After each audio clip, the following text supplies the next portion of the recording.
I'll get your fucking skirt off and chug that fucking beer, dude. Yeah. Let's get this fucking show on the road, bud. Come on, guy. Zany ass.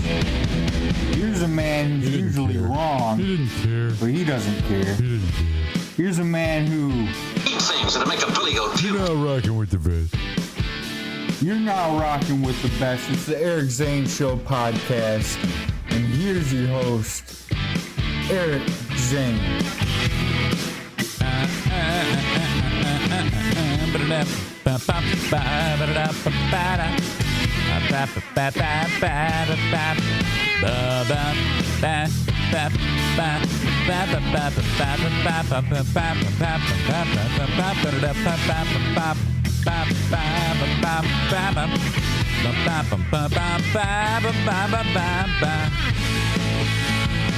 All right, welcome in. A little bit of a, I don't know. I think I don't know what happened to me last night.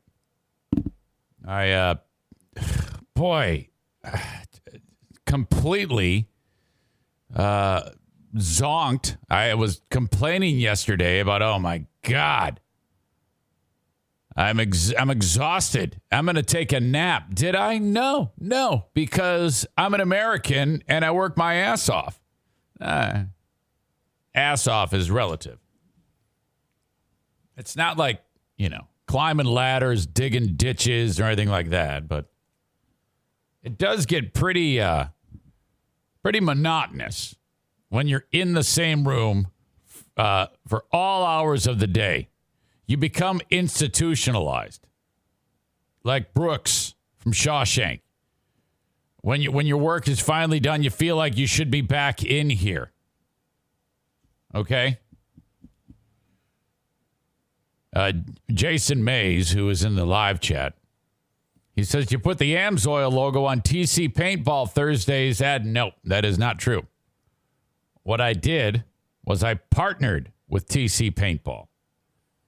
If you knew anything about anything other than cable television and Amsoil, you would understand there was several businesses involved in that ad. TC Paintball was one of them. So get over yourself. And besides, nobody cares. Are you trying to insinuate, Mays, who's begging for 600 seconds, that I was so out of it that I didn't even know the difference between TC Paintball and JM Synthetics? Is that what you're attempting to do? Why don't you just sit back and enjoy your cup of coffee with no doubt tons of alcohol in it and enjoy your day and let Eric do the show? Wait, are you already, if anybody asks Zane, why are you in such a shitty mood already? Look no further than Jason Mays, who is quietly but surely, and not even quietly, slowly but surely becoming the new show bitch. And it's always a dude. Again, another example. It's always a dude. It's never a lady anymore. It was Amanda for one period of time, but she has cleaned that up. It's always these needy, childlike men. What is your problem? Everything has to be a complaint. If it's not Dirk, it's Bleeding Heart Brian. If it's not Kenny, it's Maze. Ugh. Anyway, the day winds down. You're here for so many damn hours. And it messes with you. It gives me an idea of, boy, I've been in this room for this long today or whatever. And it's like, I cannot imagine being a person who has to spend the rest of their life in prison. Isn't that crazy thinking that the only thing you have to do for the remainder of your life is sit in a cell? Seriously, I would rather them kill me than do that. Holy crap. If anybody thinks that, oh, yeah, prison, they're too easy on them. No way. No way. That's fucking terrible. Terry is in the house, too. He's also one show bitch before, I believe. But welcome to you all. I'm so glad you're here. Kevin Kuiper is banished to the dormer above the garage. Yeah, that's not. I wouldn't suggest that what I'm doing here is banishment to the dormer above the garage. It sounds insulting. I enjoy doing what I do, you little shit. Do you guys start the show and here I am. I'm like, hey, I'm going to keep it positive today. I'm not going to let these jackasses get me down in any way, shape, or form. Not Kevin Kuiper, another Kuiper. Oh, well. But at the same time, I'm like, I want to keep the momentum going and keep a nice positive vibe here. And you guys are already knifing me again. Don't worry, I'll get you. But in all seriousness, so glad you guys are here. This is a daily show brought to you, or coming to you from the Baldwin Ace Hardware Fear Bunker Studio. It's a daily show where I discuss news, nonsense, and my personal adventures. And I have so much to talk about today. My God, I'm just looking at this laundry list of things going on. It's like never, ever do we run short of things to talk about. So that is fantastic. Today is the day that my son Jim and his fiance Aubree get married. I talked about this a little bit yesterday. It got me off on a tangent about my growing up with my son and the things that went on in this household. But I think the biggest thing about Jim is it was such a, when you're raising your kids, you're like, okay, there's going to come a time where as he finishes high school, then he's off to college. And then, he's going to find his way. And then, that's the traditional way that has been discussed many times. You meet someone nice, and then off you go, and then you two make a life for each other. And that's the traditional route that you almost anticipate. Well, it didn't go like that at all for Jim and Aubree. And the one thing that I'll never forget, when my son became a father at age 17 or 18 when he was still in high school, I was like, oh, well, I feel like I'm still raising him. And in a sense, I was. I feel like I'm still raising him. And now all of a sudden I've gone from not raising him to him raising a child. And it's like, well, it just felt weird to me. So, truth be told, Diana and I, and we kind of went kicking and screaming into the relationship. Jim and Aubree having children. We were constantly fighting with Aubree, and then by extension, Jim. And then somehow in the last year and a half, anything that we were pissed off about, or everything stopped. Everything in terms of,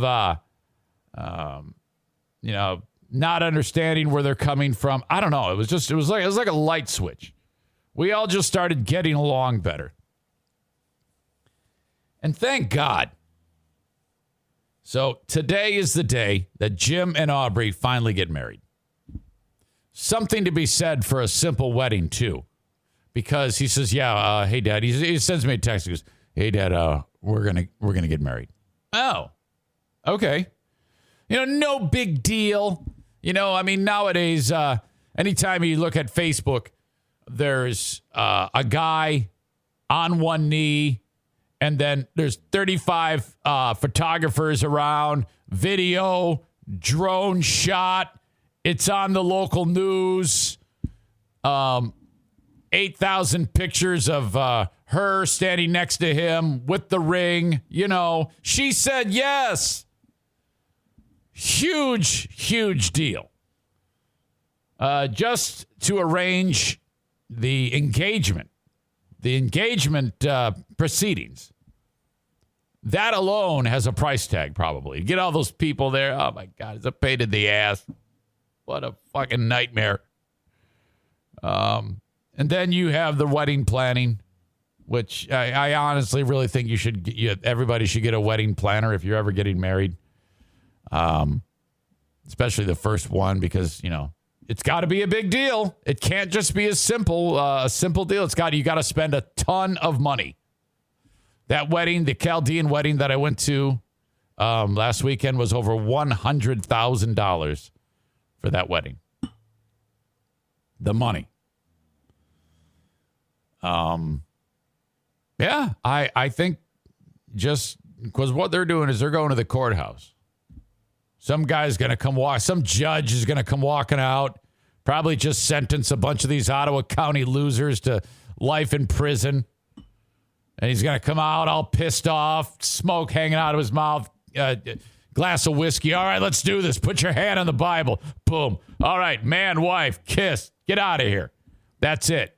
In and out. 3 minutes. And then they're married. I don't think Jim took the day off work last night, and I don't think he's taking a day off work today. It's go get married, go to Mr. Burger, eat a shrimp basket, go home. That's it. On with life. Something to be said about that. This fits par for the course.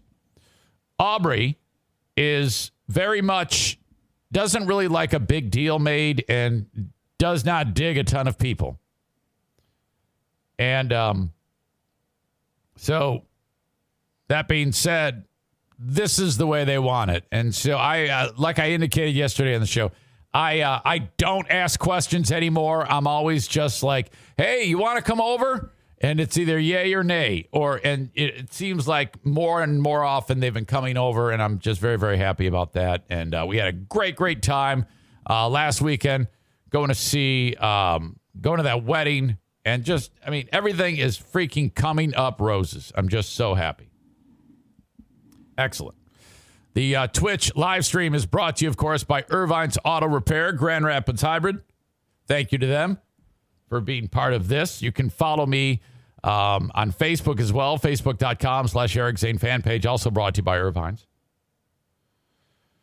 While I'm at it, Twitter.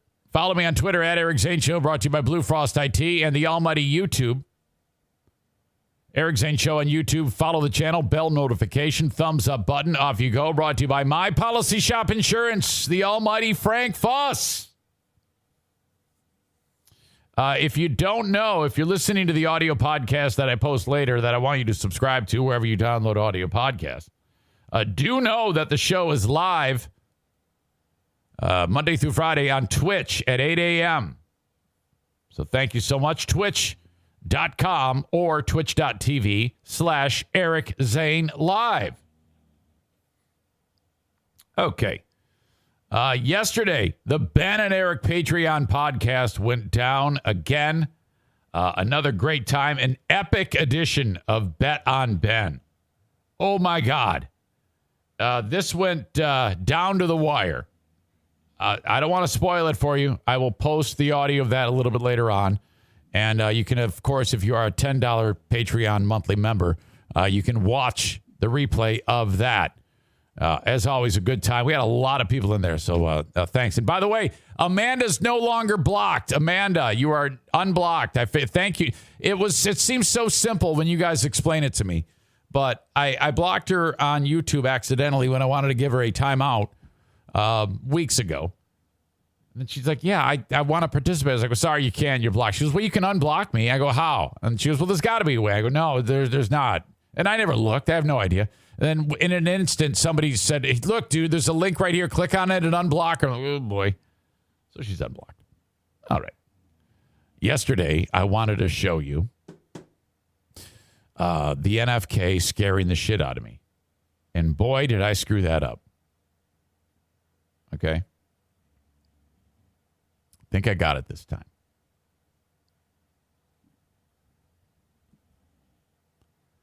All right. I was reading the email between me and the Nigerian warlord who's trying to scam my money, who still, as of this moment, is still trying to scam me. And then the NFK walked in behind me. I played this on Patreon yesterday. I'm sorry, on the Ben and Eric Patreon podcast yesterday. And I also posted it. So a lot of you have seen it, but it's worth looking at again. Look at that. This is so much easier now. Okay, this is it with audio of the NFK scaring the hillbilly shit out of me. This is so great. How do you feel about my commitment to children and bestiality video? Look at that. Signed, Kenny. Isabella wrote back, sorry, due to latest privacy issues by company, we are not allowed to talk with clients on voice calls or video calls. The amount of time that he is waiting for me, he's just standing there staring at me. Again, it looks like a horror film, a serial killer staring at me, getting ready to kill me. And then this. If you have any questions, please leave a message. Thank you. I hope you understand that. I will, no problem, Isabella. What Nigerian scam warlord do you operate under? Have you ever lived in a home with a dirt floor? Signed, Kenny. After that, Isabella then responded, this is the number of our company manager, James. Please contact there. All right. Wow. Scared me. Oh, they are. You scared the hell out of me. That's all right, buddy. Okay. Could you do me a favor? Just let them in. I did. And then, so they're going after it? Oh, God. Oh, yeah. There you go. Holy shit. God. What a moment that was. I did not expect that. Kent dropped the E out of you, says, I am officially not loving Twitch.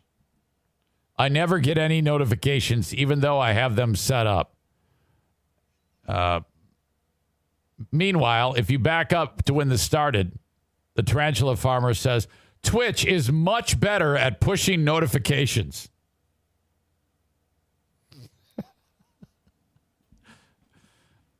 One of you is doing something right. The other, I think it's a you problem. I don't know. I can't help you.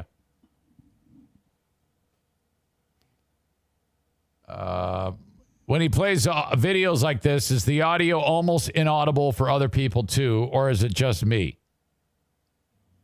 I don't know. Sounded good on my end. So there you go. Wanted you to see that. The NFK invading the Eric Zane Show podcast. I want you to go to Patreon, patreon.com/Eric Zane. I do the daily Patreon bonus podcast there. I'll do it again today, last one of the week. Always a good time. And 15 plus hours of content on the Patreon. So if you like the free one, for God's sake, add this to your viewing/listening. Because a lot of you are like, hey, man, a couple hours a day on the audio free podcast or the Twitch podcast. It's like there's still plenty of time in the day for more material. So, I've got more listening time. What do you got for me? So patreon.com/Eric Zane. The daily podcast is there. Also, the Ben and Eric Patreon podcast, the Insane Asylum. I just published another edition of that yesterday. Lost Zane recordings. Smarter Than a Former Drug Dealer trivia, all there for you on Patreon. Try it out for a month. If you don't like it, well, then whatever. You're out only $5 or $10. But if you like it, let it ride or convert it to a yearly, and then I'll save you 10%. Okay. Dumpster Divers invite you to reach out to them when you need one. 616-375-9962. Kyle and Emilio, not Black Emilio, want you to call upon them. Their dumpsters are priced lower than everybody else's in the community. 616-375-9962. They also do demo work. If you're a contractor or whatever or in construction, you want a room cleared, get rid of all the drywall, get rid of the shingles, whatever the hell it is. They will take care of that for you. Call or text for an estimate. A&E Heating and Cooling invite you to call upon them at 616-516-8579 if you need a furnace tune-up or cleaning. And, if you haven't had it done in the past year, well, then you do. Don't let this slide. Make it a priority. If you've done this in the past, do it again. Once a year, you should have that furnace checked. 616-516-8579 for A&E Heating and Cooling. Okay. As always, I encourage emails with feedback for the show. Not the fucking Bleeding Heart Brian emails, which, boy, I wonder if I can get this. This is a good update. Let's see. Okay, this saga went on for a long time. It all started with Brian, Bleeding Heart Brian, reaching out to me with a devastating email. Okay, and I'm going to spare you all the background. No, I think I actually need to give you the background. Doing this show, it's been pretty much wash, rinse, repeat every day for nearly 3 years. And I don't know where this came from. I don't know how it unfolded. I think he claims it unfolded because Mike Ball interacted with a listener. And the guy said, hey, I saw that you kicked Zane's ass in that half marathon. Yeah, I did. He sucks. He's fat. He's ugly. Yeah, I listened to him, but I don't like it when he gets political. And I'm like, on the show, I mentioned that. I go, well, first of all, I don't really get political. It's not a politics show. If something's in the news, I'll talk about it. Hell, we just spent significant time talking about Sleepy Joe falling asleep, which, by the way, is the funniest damn thing. Of all the things to happen, the fact that it's a good thing his nickname isn't Jack Off Joe or something like that, because what if that came to fruition? But the fact that they call him Sleepy Joe and he actually fell asleep in front of, the world is one of the funnier things I've seen. Absolutely fantastic. I loved that so much. I would have fallen asleep too, by the way. The only person I wouldn't have fallen asleep to would have been if that little bitch Greta Thunberg was screaming at me. Now, that would have been entertaining. I would not have fallen asleep if Greta Thunberg was there doing her fucking dramatic temper tantrum shit that she does. But anyway, I digress. The only reason why I'm reading this is for people who don't know. Some of you, it's just going to piss you off all over again. Bleeding Heart Brian, who was a huge ally and, dare I say, friend. I would just call him out of the blue just to say hi. True story. So he takes it upon himself to write, Eric, this is going to be some harsh but needed criticism. And the fucking stones on this guy and the gall and nerve to throw it out there like this is beyond comprehension. None of you would do this. Some of you, all you folks, if I do something that you don't like, you just shrug, roll your eyes, and say, what an idiot. You would never, ever dream of doing this because you have fucking common sense. Brian is so entitled. This is what he wrote. The whole segment with Cardiff flopped. I skipped ahead to get through it. At the end of the show, you were calling the audience butthurt. It was terrible. If your show relied upon that kind of content, I wouldn't listen. You called out Freeburn Hot Wings for being lazy with their content, yet many days you seemingly rely on the comment section of your live stream for content. You call out Opie for bantering and ridiculing his audience. Yet you have full conversations with audience members in the live stream, and then you ban them for 300 seconds. If you must rely on the conversation in the live stream for content, how is that not being lazy? How is what you do with telling the audience members off and making them eat 300 seconds any different than Opie? You were at one point able to go entire shows without interacting with the audience and made it entertaining. Now, let me just stop that thought right there. I love interacting with the audience. I love busting balls. I love it when dumb shits like Jason Mays annoy the shit out of me and I have to rub his nose in it. That, to me, is enjoyable. I like that. It was a time when I wasn't capable of doing that, but we got it down, man. So what the fuck is wrong with you? As someone who rarely gets the show live, it's hard to listen when you have to listen to those conversations taking place. And it almost feels to me as though I cannot listen live and be a part of that. Well, all right, you know what to do. I shouldn't listen at all. It's more of a live conversation that I or those that listen can't take part. So basically, this guy's making decisions for all of you and basically saying, I need to change everything that I've been doing based on his one opinion, which is absolutely ludicrous. Who the fuck do you think you are? There used to be coverage of multiple stories on various topics with hilarious yet thought-out viewpoints. Now we get one story from the news, Brady Bunch happenings in the household. That really pissed me off because I love sharing shit about my family. And a pothead who is not interesting. I'm talking about Kyle. It's all time fillers because apparently you can't find or don't want to drum up something to talk about. I hope this helps understand why others might be approaching other audience members. Now, I thought that was all. He spent a lot of time thinking about that, and he was serious, absolutely serious. So I responded with, well, no offense, but I do the show because it's fun. I enjoy interacting. When the comments are fun or something I can play off of, those moments are different than what you're describing, not at all the same. I have the ability to discern what I want to voice. As for your opinions, they're just that. I could take it or leave it. Your opinion matters the same as an opinion to someone who likes the content. Some people liked it, some people didn't. That's it. No big deal. I wanted to try something different. It was the one time I did it with an untested bit of content. Some would argue that makes me different. In a nutshell, I do what I want on the show because I find it fun. If you don't like it, there's nothing I can do about that. I don't do this simply to kiss individual people's ass. So if you're hell-bent on putting me in my place, there's the door. Congrats, you've pissed me off. I'm happy to read your overly sensitive bullshit. Enjoy the day, but fuck off. And then he responds to me right away with, all right, well, more of that. And then a day or two passes. And then I actually responded on the podcast with a big rant, beating him up. And then he sends me a long kiss goodbye. I wish you and your family nothing but success, blah, blah, blah. No need to refund on Patreon. I paid for those shows. If you ever feel like you'd like to put this behind us and understand where I'm coming from, I'd welcome that dialogue privately. You know where to reach me if necessary. And I wrote, well, no, I said what I wanted to say. Again, if you don't like something about me or the show, see yourself out. Left it alone.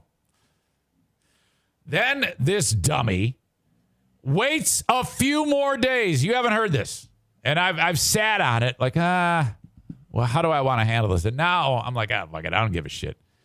He writes to kind of apologize, but not really. This guy cannot get out of his own way, and everything's a huge, drawn-out big deal. All right? Again, none of you would ever dream of doing this. The nerve of someone to think that they have so much, importance to talk to me in the way that they do. So this is a sorry, not sorry. This is exactly what this is. You're going to love this. Holy shit. Hold on a second.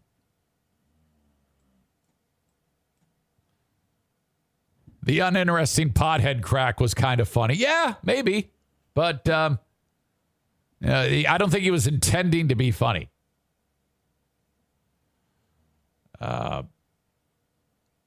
Here's what he wrote. Subject line, waving the white flag. I'm like, oh, okay. Maybe he wants to flush this all, and with the short, hey, I don't know what the fuck I was doing. I'm really sorry about that. Now, if that happened, I would be like, hey, I accept that apology, but I don't know if things are going to be the same.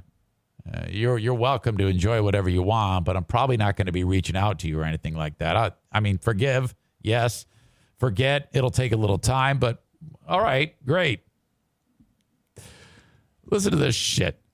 I'm writing this to hopefully, Eric, I'm writing this to hopefully settle the score and the rift between us that I created. First off, I'll address my original email. I'm like, okay, this is it. I'm not sorry for sending that email. What are you doing? That's the one thing that pissed me off. And the second line is, I'm not sorry I sent that email. Well, why are you wasting your time with this? That's the only thing I'm pissed about. That's the one thing that I wrote specifically. You have pissed me off. I am, however, listen to this non-apology. You ever hear somebody say, I'm sorry if you're offended? Listen to this. I am sorry for it being poorly worded, comma. I'm sorry for it being received. Wait a minute. I am, however, sorry for it being poorly worded, comma, received, and handled. So that's saying it was poorly received and poorly handled. That could be one of many things, but I know for sure when you're saying it was poorly received, I'm sorry it was poorly received. That's not an apology. So you basically said, I'm not sorry I sent it, and I'm sorry that you took it wrong. What a fucking asshole. I'm even more pissed now with this. He tries this one. I intended that email to be a troll that expanded on your calling out of audience members for being pussies and not addressing issues they had with the show directly with you. Yeah, that's very convenient. That is not at all what you were doing. I don't believe any of that. You just felt like you had to be heard, and you just felt like I actually give a shit. That's hilarious. You had indicated someone approached Mike Ball about something on the show, and I did not intend for it to lead to where we are today. I should have never replied with my follow-up email, and for that I am sorry. I was thrown off with the aggressive response to my initial email. Remember, I told him to fuck off, and felt I needed to quickly and aggressively respond. To be transparent, I've been dealing with some issues in my life, as many of us are, and led me to personally attack you in that second email. What? So because you're whatever, broke, or your wife's cheating on you, or your kids think you're an asshole, or you're an asshole, that caused you to respond the way that you did to me? Fuck you. What an excuse. I feel you have the talent to be as popular and successful as Joe Rogan. Shut up! You're a great interviewer, storyteller, and you have an incredible ability to paint a picture of a situation, story, or person you may be talking about. Well, congratulations, I'm talking about you. And they're all painted a picture of you. By the way, I didn't respond to this. I just ignored it. And I didn't even plan on talking about it until it just popped into my head now, so who gives a shit? I don't give a fuck. The move to Twitch shows you recognize you have the ability to reach a broader audience and the desire to do so. I applaud you for that, Eric, and I think this will be a great move for expansion of the show. I hope you're able to use your resources and abilities to land some bigger interviews to propel the show to the next level. Fucking nerve of this guy. I do feel there are better opportunities to grow the show. I just don't feel like bits like Cardiff and weekly segments with Kyle are it. Just my lowly opinion. No, you think very highly of your opinion. That's why you're taking the time to write me. No one does this. About the worst I'll ever get is Dirk saying, this sucks. Fuck you, which is cool. I can totally get that. Oh, my God. Chris writes, what a boob. Sarah writes, don't respond. No, this is my only response. This guy, he's probably watching right now. Kenny says, this guy makes me look good. True. You are nothing compared to Bleeding Heart Brian. I really liked this guy. I enjoyed the dialogue. I love the dialogue with every single one of you, even Dirk, who's a pain in the ass. Okay? But, oh my God. Chris writes, does he run a podcasting empire? Doubling and tripling down on telling you how to do it. Yep. He's not done. Unbelievable view of himself. Lastly, I'm being completely honest with you here, Eric. In the recent months, I've found myself skipping through portions of the show when I never used to. For me, it's bits similar to those mentioned above. I just don't find them interesting or compelling. So basically, he pisses me off. I end the relationship. He ends the relationship. Whatever. Who gives a shit? Fuck it, you know? And then he then responds with another email. And then another email where he says, I'm not sorry for anything. And, oh, by the way, here's more of what I said earlier. Yeah, and you've heard me say many times, you don't ever need to waste any time doing this. I'm doing you a service by encouraging you not to write me long kiss goodbye emails. The show takes me where the show takes me. It's not anything more than that. The day that I have to worry about what I say is the day that the show is done. The show is bigger now, right this very second, than it ever has been. Right this second. It has been a consistent rise, and it has all been through trial and error, figuring out what works, what I enjoy, what I'm comfortable saying. That's it. And I'm very, very lucky to have people to give a shit. So you trying to drag me down with what you have never done this. You have never, ever at any one point done this. You are a listener. Okay. You are not a creator. And I just throw it out there. And if I like it, then I'm going to keep doing it. And I've made that very clear to everybody. And if you're not interested anymore, that's okay. You just leave. You don't have to do this. I'm saving you time. It's no hard feelings. Fuck. I used to have twice as many people on Patreon. People come and go. They get tired. They move on. That's a thing. Do you think fucking Henry Winkler is writing letters to people or crying about people who don't watch fucking Happy Days reruns anymore? Of course not, you stupid fuck. He realizes that people move on. You gain people, you lose people. That's how it works.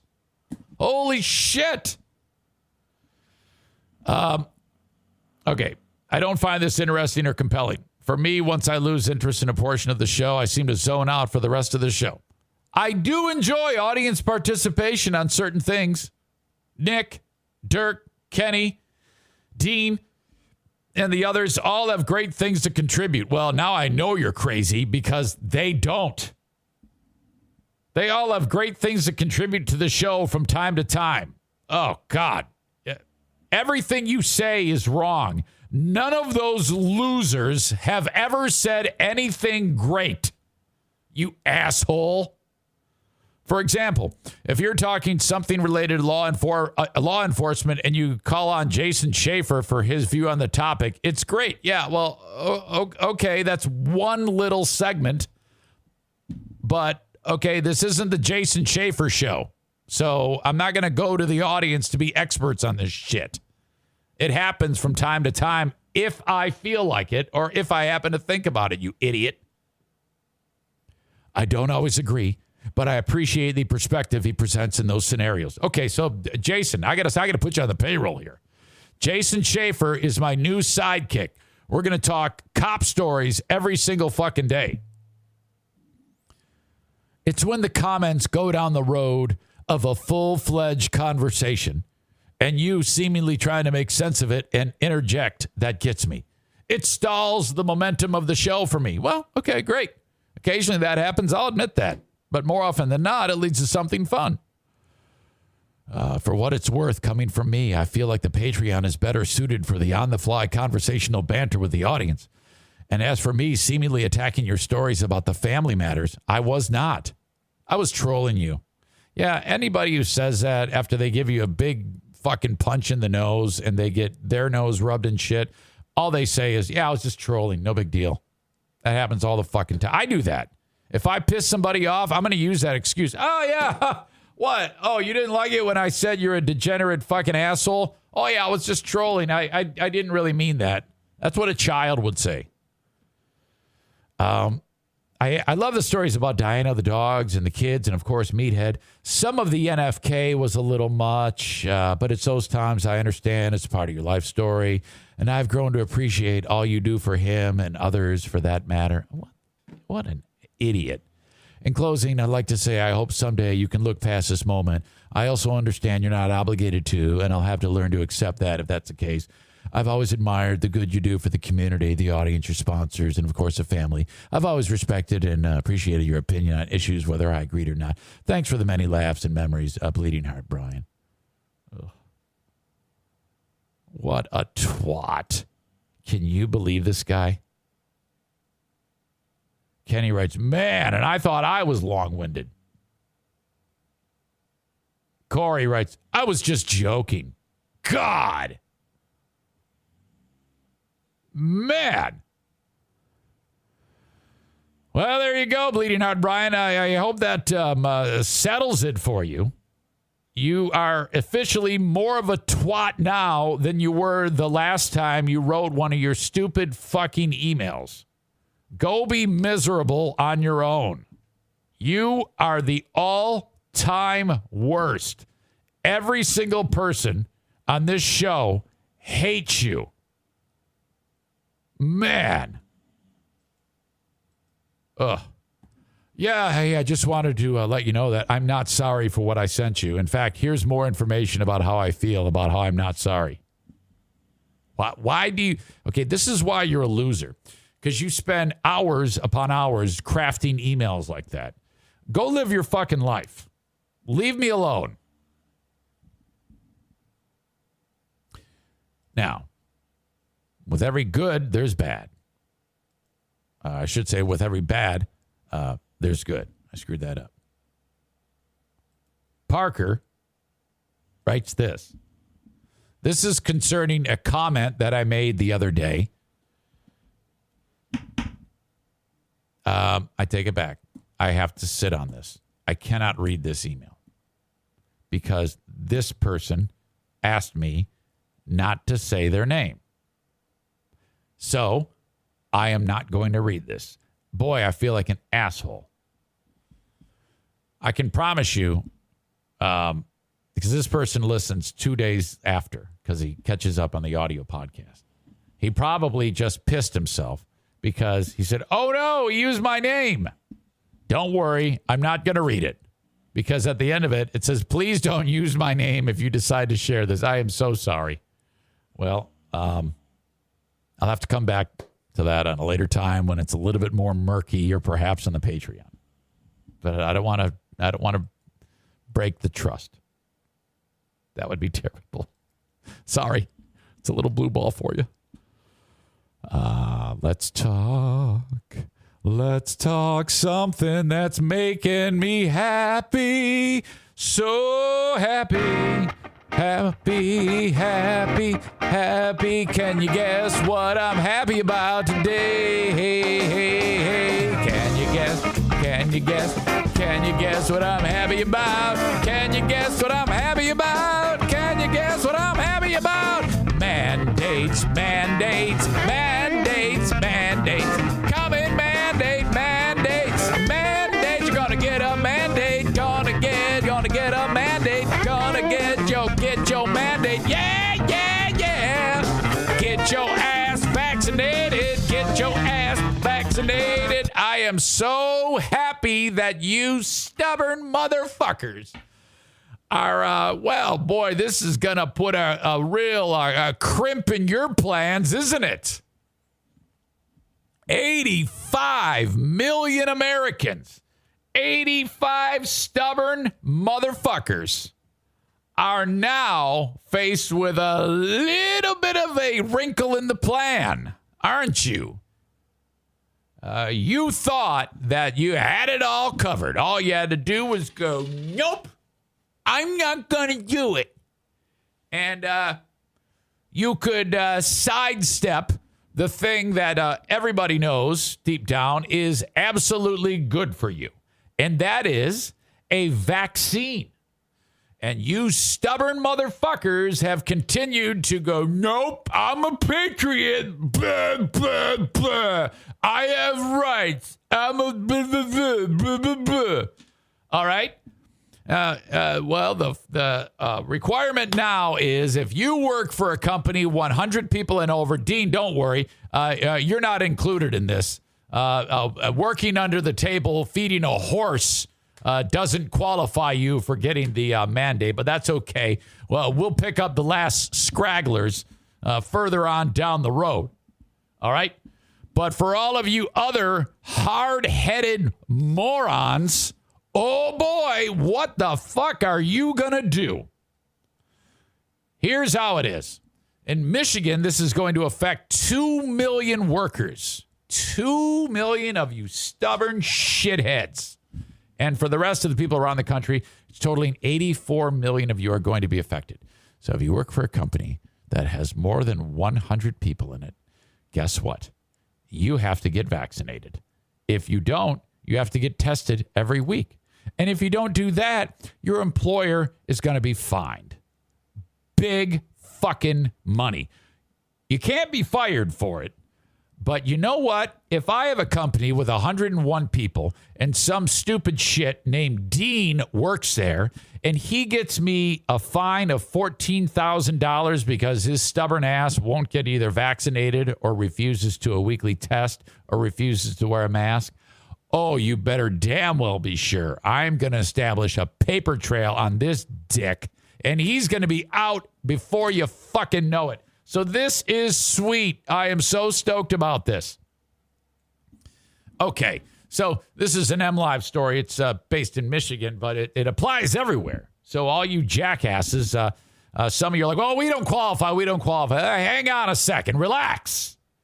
And before you dicks have a temper tantrum with your old pal Eric Zane, just know that half the audience is pumping their fists going, yes, it's about time. Thank God.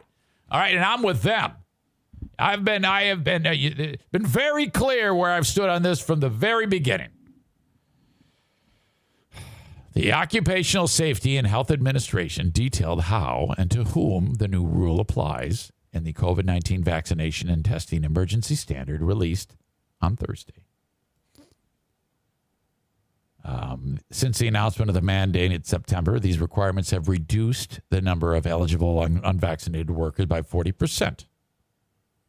As of Thursday, 64.1% of Michigan's population of residents 12 or older are fully vaccinated. The rest are dumb. 69.8% of the adult population is fully vaccinated. So 30.2 of you are not. Like how I did that? Healthcare workers, federal contractors, and private sector employees of large companies now have a January 4th, 2022 deadline to be fully vaccinated or they will be subjected to weekly testing. 8 of Michigan's largest health systems already have vaccine mandates. That's right. We're throwing those nurses and docs out. Get out. Get the fuck out. We don't need you anymore. So long. Ford will require 32,000 salaried employees to get the vaccine or face possible unpaid leave. Yes! The rules do not explicitly state a penalty fee, but agents may enter workplaces to check for compliance. Show me your papers! Show me your papers, sir! OSHA may fine a company $136,532 for willful or repeated violations or $14,000 for a single violation. So what are you guys going to do? I mean, seriously. If your employer is faced with that is, wow, I wish you luck. You might be in serious trouble. In his initial announcement of the vaccine mandate, sleepy Joe Biden said employers with 100 or more employees would be included. This left business owners across the state scrambling for answers on how employers would be counted and what requirements fell on the employer. Here's who will be covered by the new rules. The 100 employee threshold is based on the overall company total, not individual locations. This means, if Patriot Nick is working at a mall kiosk called MAGA Gear Sales in the mall, and he's selling red hats with white letters to people, but the total number of the MAGA Gear Sales company is 100 or more, Patriot Nick would indeed be subject to the mandate. So he would have to get it or else he can't sell MAGA hats anymore. Franchises that are individually owned would count their workers separate from the franchisor. The franchisor would include corporate employees, whereas the franchisee would count employees at the individual location. Get this one. Employees who work from home or who work off-site, such as offering maintenance to customer homes, are still included in a company's count of employees. You're thinking, I don't go into the office. Nope. Yeah, yes, you do. You count. Part-time employees are included in the employee count. So I work for iHeartMedia. I'm going to have to prove that I was vaccinated, and I can very easily do that. I keep it in my wallet. Here you go. Here's my proof, because I'm a winner. I'm a champion. I am part of solving the problem. I am not an issue. I am not a troublemaker. I am not a patriot. I just want people to be alive. I just want people to not win Herman Cain Awards. But all the rest of you, screw off. You are fucked. Oh, I am so happy about this. This was the best news that I got yesterday. I was like, yes. Oh, my God. I can't wait to get to the podcast. And Chris calls it Patriot Nick working the MAGA hut. I like that better. Woo! Dean says this mandate is coming from the dementia poster child Biden who can't stay awake. No thanks. Well, that's all right. You don't really have skin in the game, though. So you don't have to. Don't worry about it. We'll get you when you're sleeping in your bed. But for those of you that do have skin in the game, oh, yes. Nick says, I'm not getting it. And the more you try to force me to get it, pushes me from further and further from wanting to get it. I will not be forced. I will step away from a job if necessary. It doesn't scare me to not bend to coercion. Well, good news. Opportunity knocks. Oh my God, you are a thick-skulled Neanderthal. Holy shit, what the fuck? Oh, my God. Sam I Am a Goon writes, I hear millions of guns cocking. All right, so look, here's how it's going to work. 84 million of you knuckle draggers. We will be able to pick off a number of you with this. You know, the ones who are like, all right, okay, now it's getting too weird. I can't do this. I'm going to have to bend. I'm going to have to bend the knee to Queen Cersei. And then we're going to go 2 shots right in the neck. Now get back to work. That's how it's going to happen. And then the rest of you, we'll get you. One by one, we're going to get you.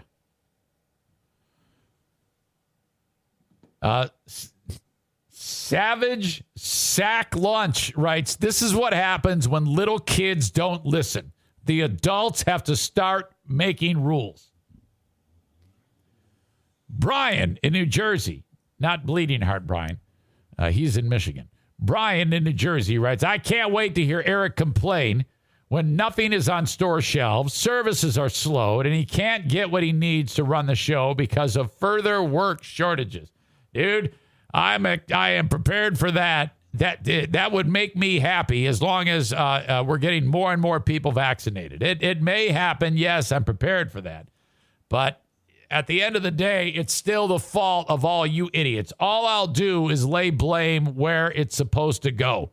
To Patriot Nick and all you other dipshits who do not want to get vaccinated. Did Eric scare Dirk off again? I was expecting to see 50 comments from him saying dumb shit like the CDC said the vaccines will make you grow a tail. Yeah, Dirk is probably pouting. He does that. He gets on the pout train from time to time because he cannot handle my savagery.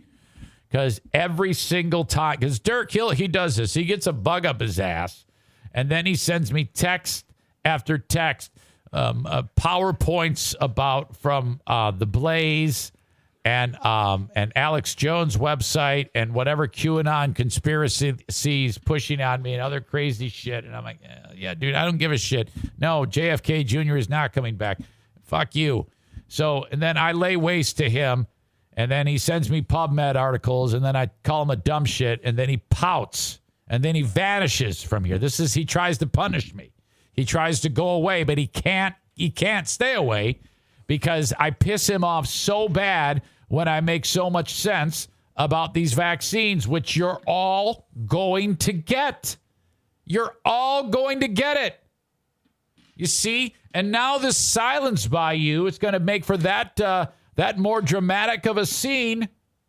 When you return, everybody's going to go, oh, no, the prodigal son returns. Corey says, despite what Patriot Nick thinks, I also don't completely believe you should be forced to get the vaccine. But I think you're a stupid shit if you don't.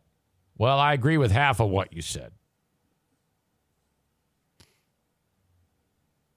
Nick says, not happening. Call me what you will. I don't give a shit. Your attempt at trolling is super weak. You're not dealing with gaping vag Brian here. Come on, man. What? I'm not trying to get you to send me a hate letter.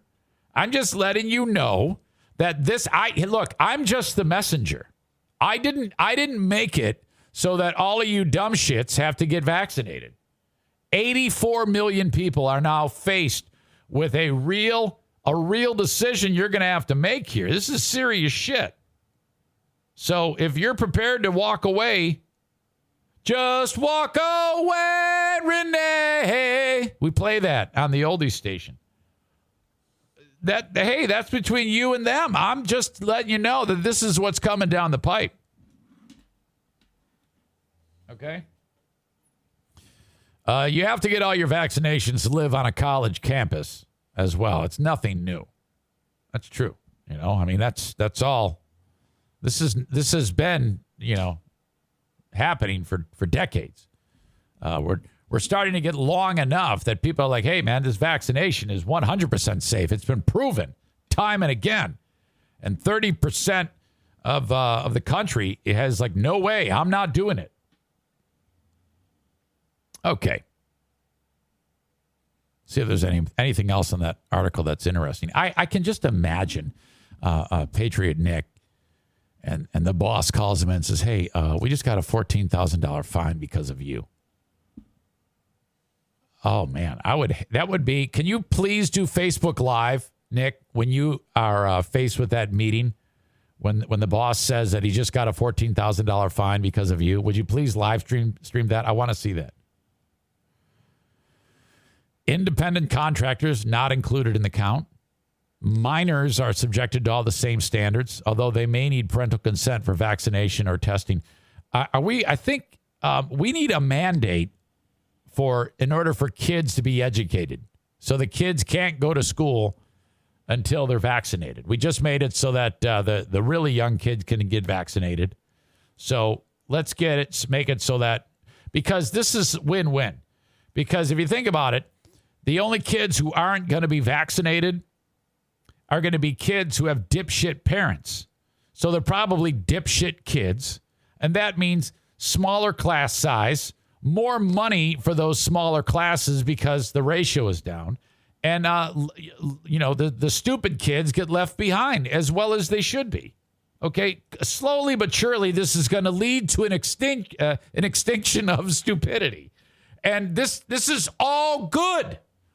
The extinction of the stupid people is happening.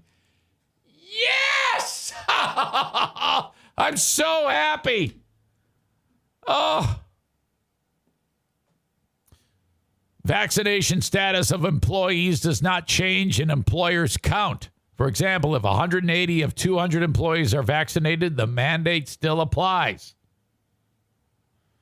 There's some more details to it. Unionized workers at companies with 100 or more employees are subject to the mandate. Wasn't there something with the guy who is the conservative talk show host? Last name Bongino, is that right? I know some of you red staters listen to him. Dan, yes, that's it. Dan Bongino, who's got the weirdest looking hairline I've ever seen. He has a problem with Cumulus Radio, Dan Bongino, because Cumulus is a radio company with more than 100 employees.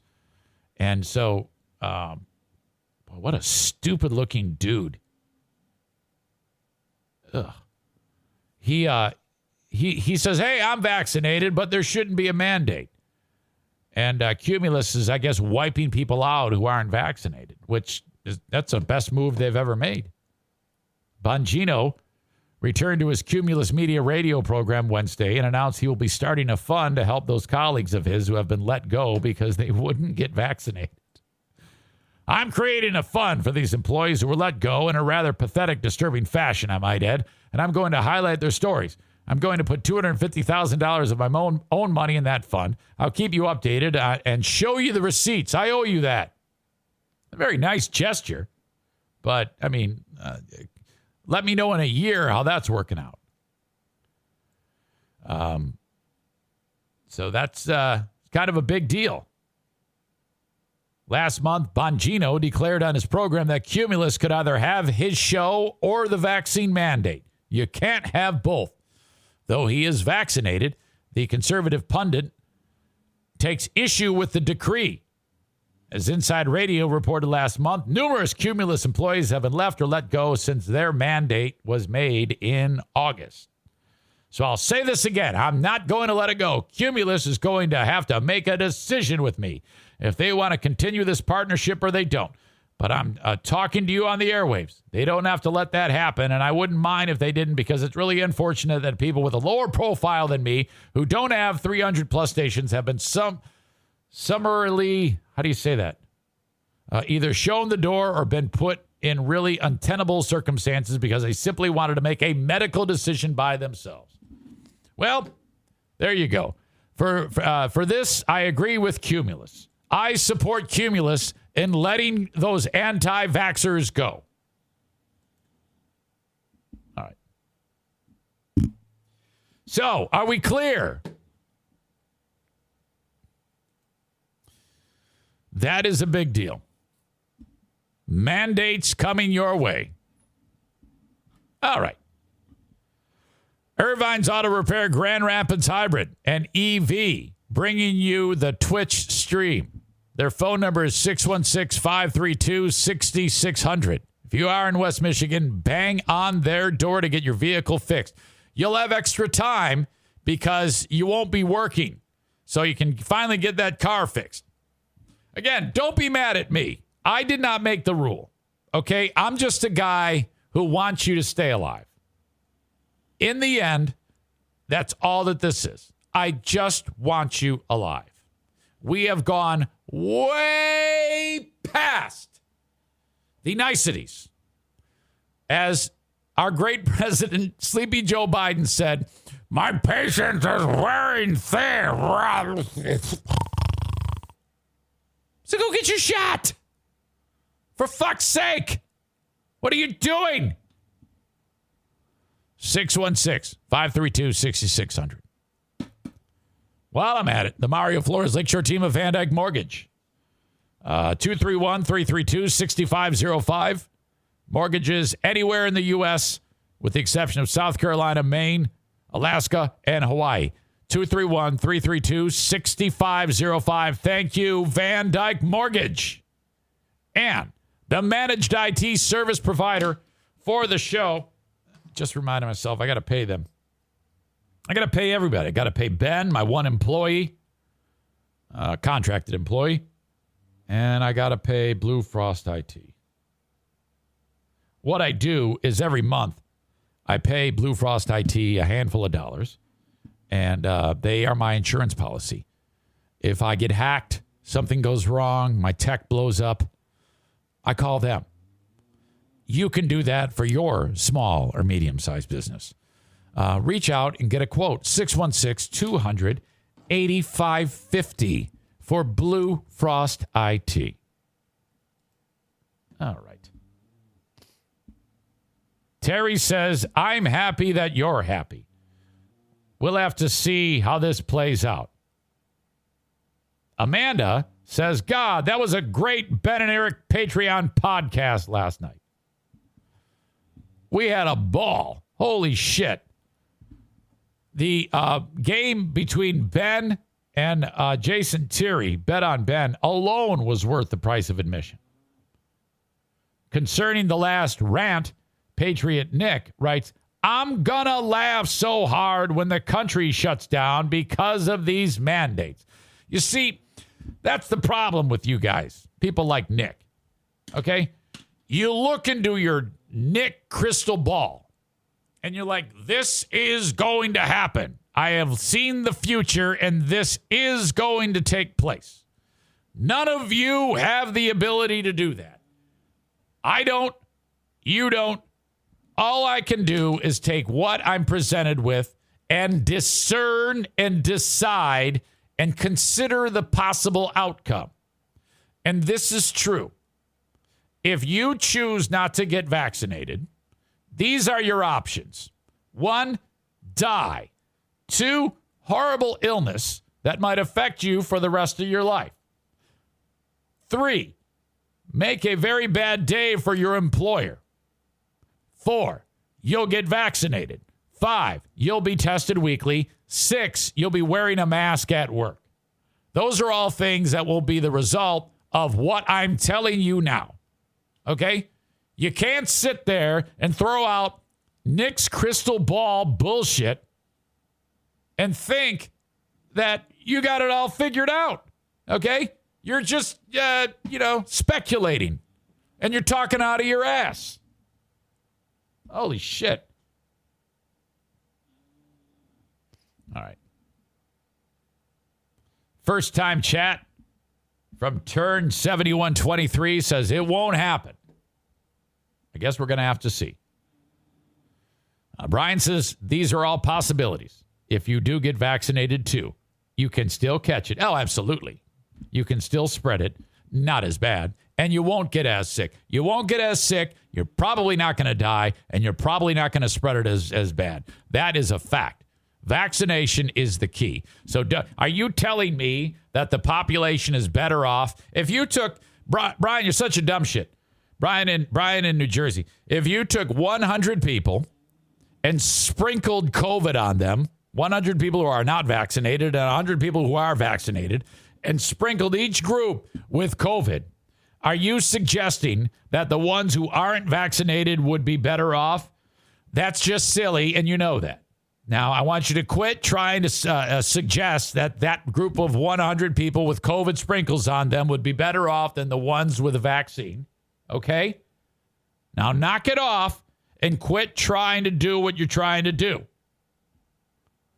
Brian says, I am vaccinated. I just don't like forcing people to do things they don't want to do. No, we are going to force them to do what they want to do.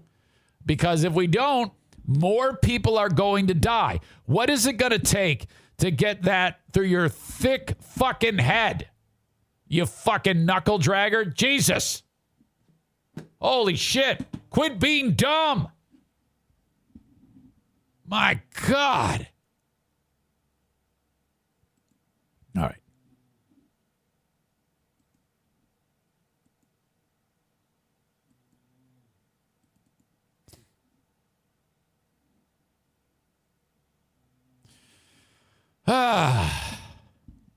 Brian says, I love you, Zane. I love you too. I love all of you guys. I hope you don't take any of this personal. I'm just looking out for you. The last thing I want is you guys to have something bad happen. And then, like I said, I'm at the funeral, and then all those people are crying, and then me, a dumb shit, shows up and throws a hand grenade into the coffin. Okay? They are dying at much lower numbers compared to the unvaccinated. By the way, you see this logo? It says Amsoil Jason Mays. That actually was done on my iPhone, just taking a picture of the decal. It looks awesome.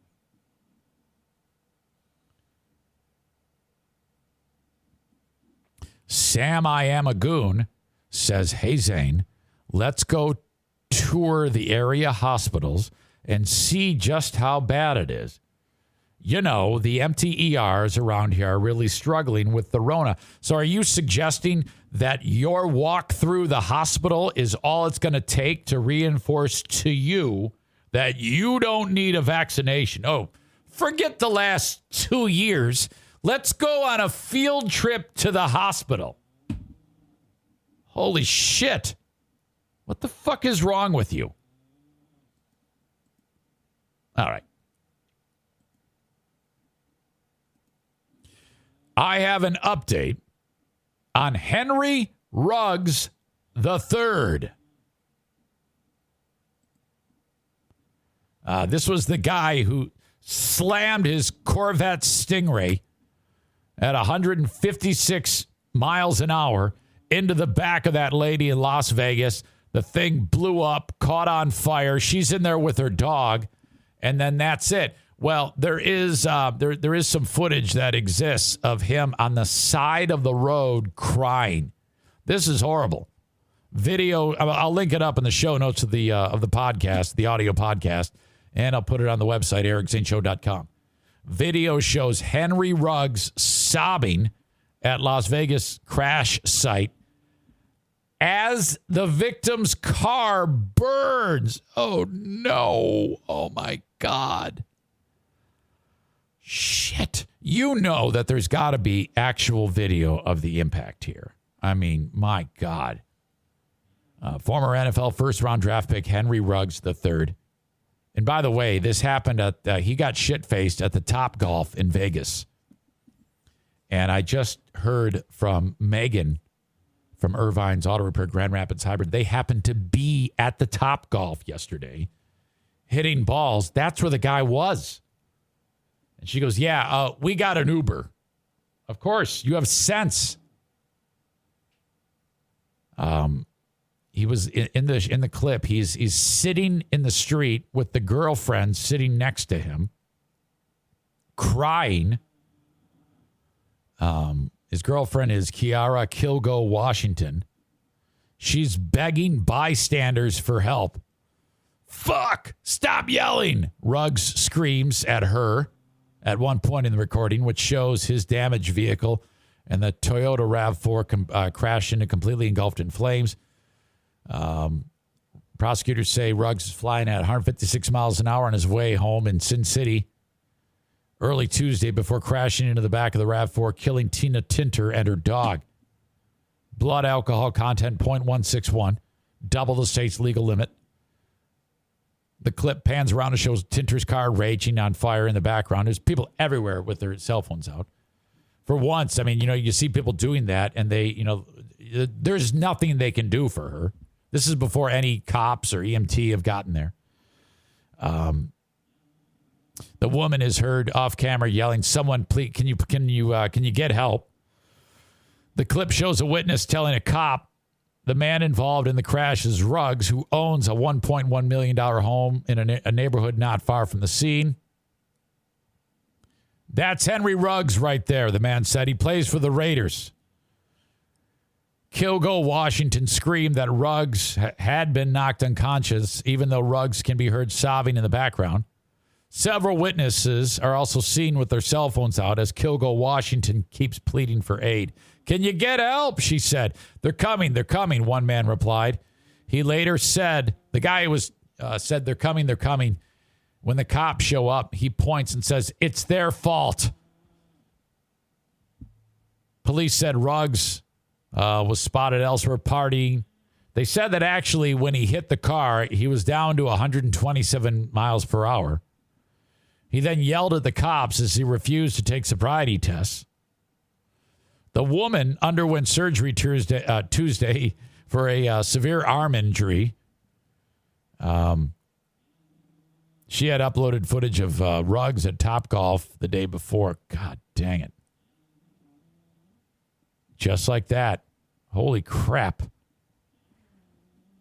He was released on bond. $150,000 bond. He will be in front of a judge on November 10th. Holy crap. More on that. The last thing you want to do at something like this, first of all, the whole world hates Henry Ruggs III. I mean, if you win the asshole of the day 2 times in a row, that's saying something. Really doesn't happen that often. Even Bleeding Heart Brian, I don't even think he did that. Okay? Public enemy number 1, I don't even think did that. I know a lot of you think I could be the asshole of the day today. But again, I'm just the messenger. I didn't do anything to you. I didn't have anything to do with the mandates. Nothing. I cannot be blamed for that. I'm just happy about it. Can't a girl be happy with the news? Is this the next thing you're going to tell me I can't do is be happy with the news? Jeez. This is all good news. Don't rain on my parade. God. Anyway, some dude named Kadarius Toney for the New York Giants. He's right there with Derek Carr. Derek Carr, these people are stupid. You know, there's very few NFL players who are intelligent. Okay, these guys aren't on the football team because they're smart. Virtually none of them. The handful of the ones that are the best. Aaron Rodgers, Tom Brady. These are smart people. That's how they've been able to do what they've been able to do for this long. It isn't just ability. I mean, look at Aaron Rodgers. Smart man. Why? Because he lied. Of course he lied. If you don't want to take the fucking vaccine and they say, have you been vaccinated? You lie. You say, yeah. I applaud the lie. That was a great lie. That was worth it. Because he didn't have to get the vaccine. And he got to play football, and he made all his money. Now, he's pissed off because the word came out that he wasn't vaccinated. So it's kind of bad, but everybody will forget that when he comes back and wins 5 more games in a row. You see, he's smart. Derek Carr of the Raiders is stupid. You can have sympathy for Henry Ruggs III, even as much as that sounds crazy. But you don't have to tell everybody about it. This idiot, and he's a big-time holy roller. He's like Tim Tebow light. He rushes to the microphone and says, I just want to give Henry Ruggs some love. No one will love Henry Ruggs III, so I'm going to go love him, and I don't care what anybody has to say about it. You idiot. Now is not the time to announce that you're going to help take care of the guy who should be charged with murder. You idiot. Shut up. Can't get out of your own way. This dumbass, Kadarius Toney, is not much different. Toney is a rookie for the Giants. It's actually pretty good. Amidst sending his prayers to all the families involved in the horrific accident. Yeah, you just got to leave everything with Ruggs alone. You just got to, if you're an NFL player, you just got to say, I cannot believe a life was snuffed out so quickly. God rest, whatever the young lady's name who died. I should probably know it, but it hasn't really been publicized that much. I've only read it like twice, so give me a break. Toney shared words for those ridiculing Ruggs for his actions. Now, everybody that's listening to this show, I mean, everybody has nothing good to say about Ruggs. Everybody hates Henry Ruggs III. And he should be hated, frankly. Dumb shit writes, we young. Everybody make mistakes. Can we just get an NFL player to write not like that? Can it just say, we are young. Everyone makes mistakes. Why does it have to be, we young? Everybody make mistakes. Why does it always have to read that way? Why can't you just write it down in English? I'm so sick of that. You may not speak English, but can you write it? We young, everybody make mistakes. Y'all looking at the situation like this or that, cuz, K-U-Z, it ain't y'all. Having so much to say, he know he messed up. Don't drag him for it. That's goofy to me. Just pray for the families involved. Okay. There you go. New York Football Giants. Kadarius Toney can do everything with a football except autograph it. Tony's take has gotten the Giants' leading receiver in some heat. One person in particular who didn't take too well to it was ESPN analyst, former 2-time Super Bowl champion, Damian Woody. So he is not happy with Tony, but he writes this. Some of y'all youngins don't believe in accountability is the problem. You know, I wanna support you, Damian Woody, but again, English, motherfucker, do you write it? A person was killed because of a B/C of a terrible decision. Woody tweeted in response to Tony. So I'm with you, Damian, but it just looks messy. You don't have to write how you speak. You can actually write a normal sentence. Fuck.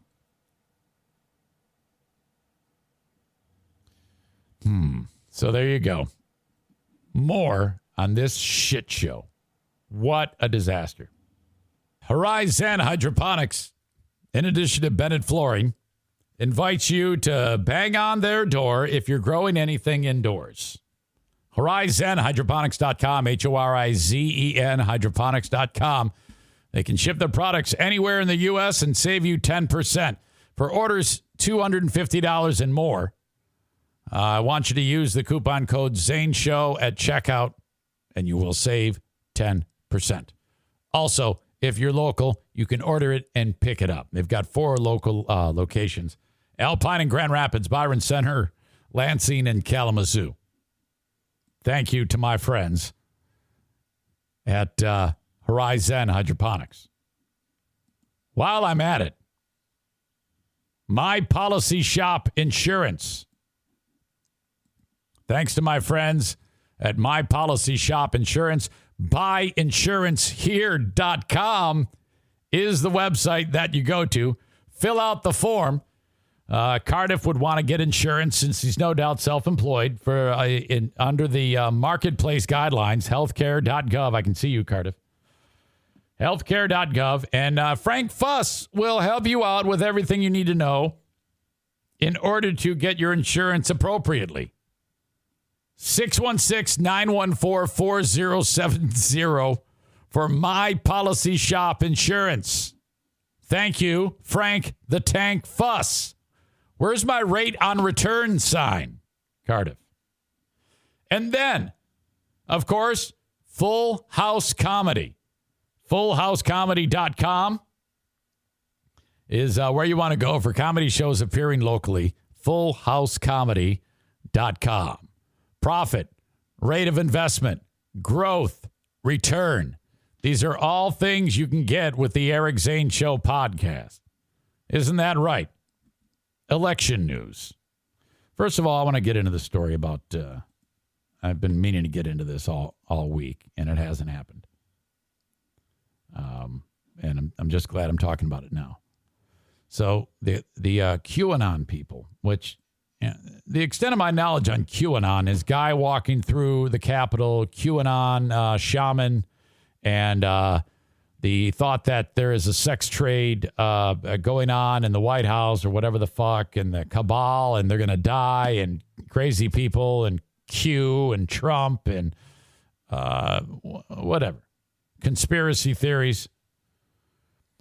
The QAnon supporters showed up, and they really showed up in droves in Dallas this week, expecting the return of JFK Jr. Now, this is all fucked up because, okay, if JFK is going to rise from the dead, JFK Jr., wouldn't he be near where he died as opposed to where his dad died? So that's weird. But apparently they interpreted something online that JFK Jr. was going to rise from the dead and actually show up on the exact spot where on the road where the bullet struck his dad. This dude's been dead for 20 years when he put his plane into the ocean, or whatever the fuck. I don't even know if his body was ever recovered. With his wife, it was horrible. These dummies are like, JFK is going to come back. And then when Trump gets put back into the White House, which is going to happen, they were under the impression, these crazy people, he was going to reemerge along the route in Dealey Plaza, and then they were going to he was going to then take the White House as the vice president with Donald Trump. Actually believe this. And I think the biggest thing about this is the amount of people that were there. There were a lot of people lining the streets. And in the video, you can hear someone who's on a loudspeaker saying, okay, folks, T-minus 1 minute till the big moment. I mean, actually saying that. And these people believe it. And then the idea that, okay, what happens when it ends? Because the time passes and JFK Jr. does not return. Do they all just kind of look at each other and go home? Are there any of them going, that's it. This is it. This is the last straw. I no longer believe any of this. No, they still believe it. Because then they said, all right, he is going to reemerge tonight at the big stadium. The Rolling Stones are playing tonight. That's where he's going to be. We got some bad info. JFK Jr. is going to be at the stadium where the Rolling Stones are. So then they actually got into the stadium, and they're waiting for JFK Jr. Oh my God. And the thing is, I'm taking a look at all these people, and they all look like they're pretty normal. You think that somebody's going to take the whole day away from working to do something as crazy as this, that they would look like impoverished. No, these people look like as normal as you and me. And I'm like, how crazy is it that in our world, I mean, not that far from where you and I are, okay? In the scheme of the world, these are people who have the same voting rights as you or me. And we can't figure out why we can't get anybody vaccinated. It's because there's so many people in the world that are like this. That's right, Nick. I'm putting you in the same category as the QAnon people. So sorry. There's that. I love you, but it's a little nutty. Oh, my God. So that's exactly what they did. They showed up a ton of people on the exact spot, which, by the way, I just started watching. I mentioned this on the Ben and Eric Patreon podcast yesterday. I just started watching a old movie called Parkland. Not about the school. Parkland is about the hospital where all these people wound up dead. It's a drama documentary about the day Kennedy was killed and that whole sequence of events between the president being wheeled in to the hospital there.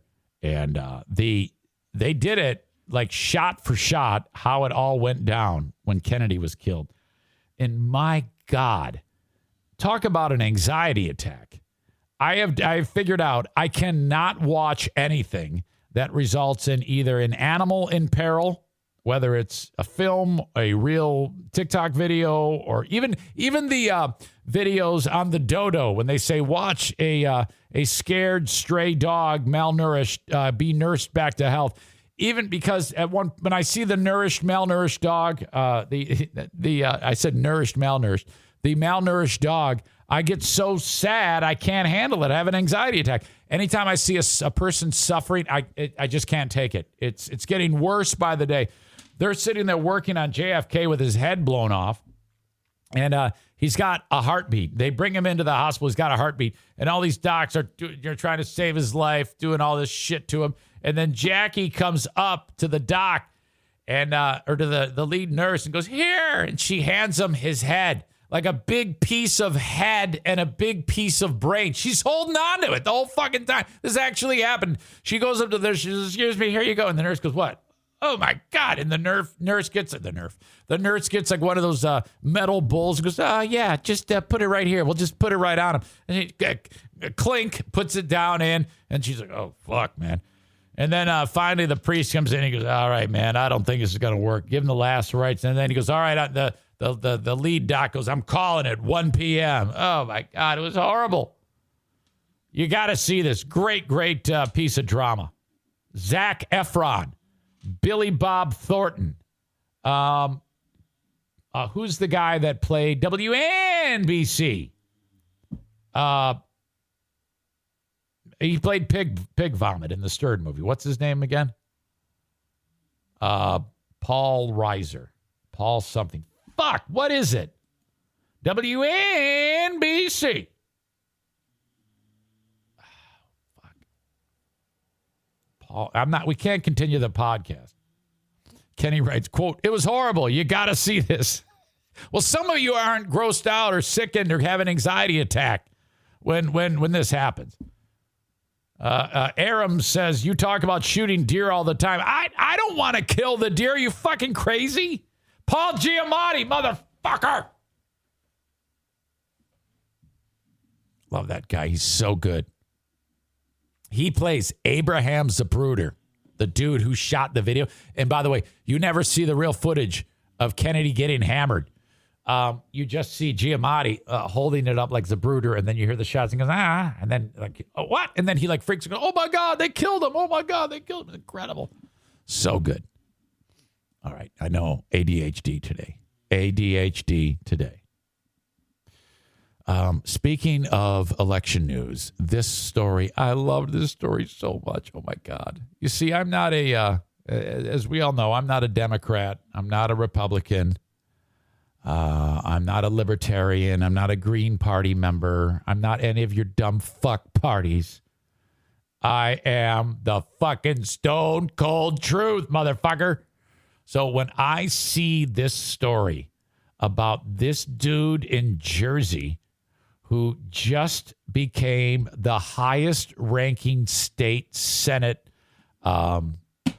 official, just won an election, okay? I just love this so much. Oh, my God. This dude in Jersey, his name, he is now the New Jersey Senate president. So in the state Senate of New Jersey, massively populated, very powerful state, a blue state. The guy who's the president of the Senate is a Democrat named Stephen Sweeney. Stephen Sweeney was running, and then the election just happened on Tuesday. He had one guy who was trying to take his job, a Republican named Edward Durr. Well, in a major upset, because the election was a big red wave. You heard about the state of Virginia, the governor's race. That was an upset where that dude won. And then the dude, Phil What's-His-Fuck in Jersey, the Democratic governor, he almost lost to the other guy, some Italian dude. But he ended up winning. So the Republicans are probably going to storm the Capitol in New Jersey and do stupid shit. But that's neither here nor there. But this guy, who now is going to have be able to bend the ear of Phil What's-His-Fuck, the state Senate president, is now Edward Durr. He won the election. Okay. He spent $156 on his campaign. What? He is now the state's most popular legislator associated with Jersey's Democrat machine. Sweeney was the longest-serving legislative leader in New Jersey history. In June, Sweeney had even reportedly discussed a potential run for governor.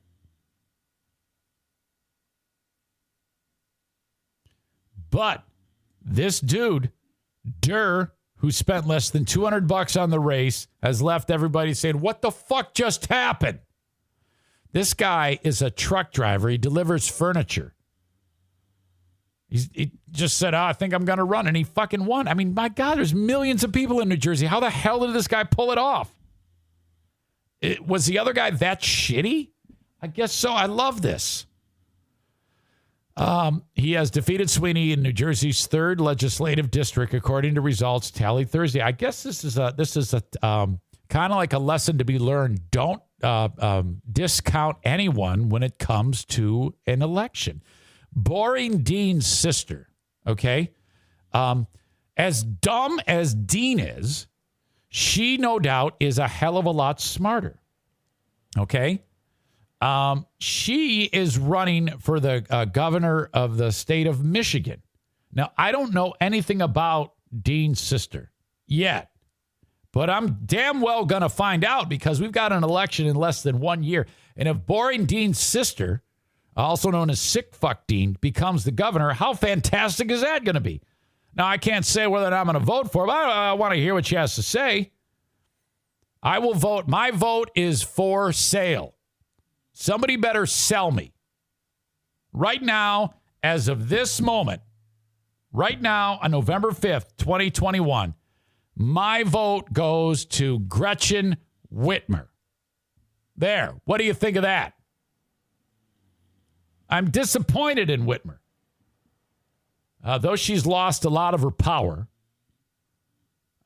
which bums me out. I'm also disappointed because it seems like she's kind of given up on COVID. All right?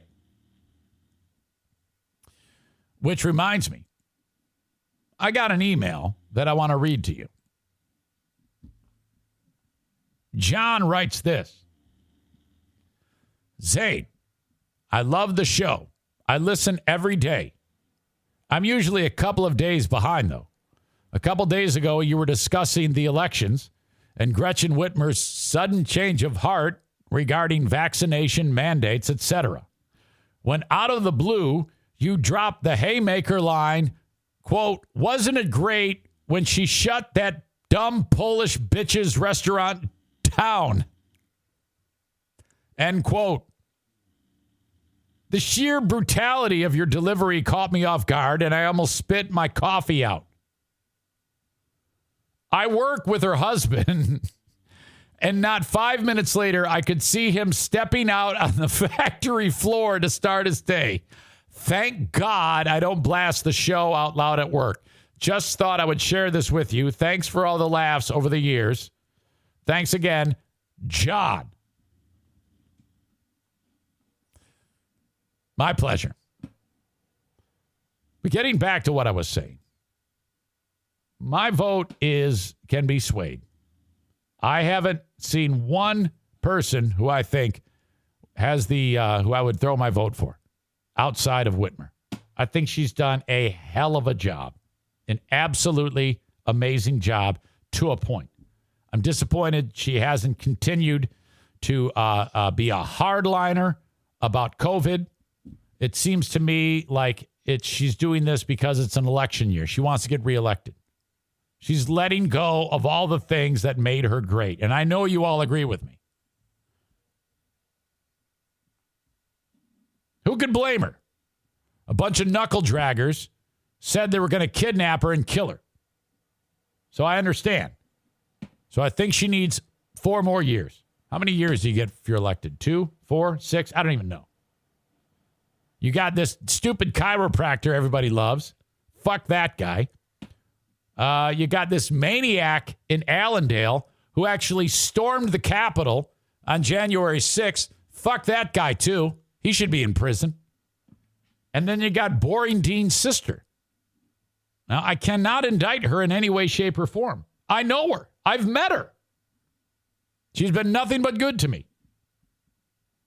I would love to be able to say that I'm going to vote for Boring Dean's sister.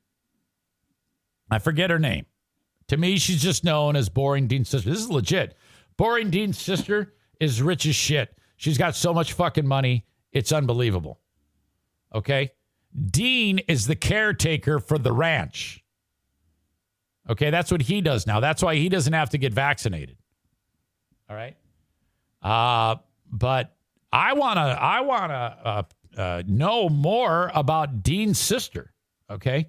Now, if I go to her website and it says, I'm all about medical freedom or something like that, I'm going to be like, nope, sorry, smell you later, bye-bye.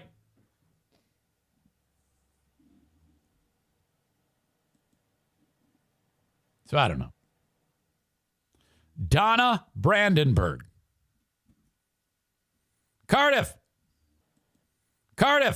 In Virginia, we need to stop the...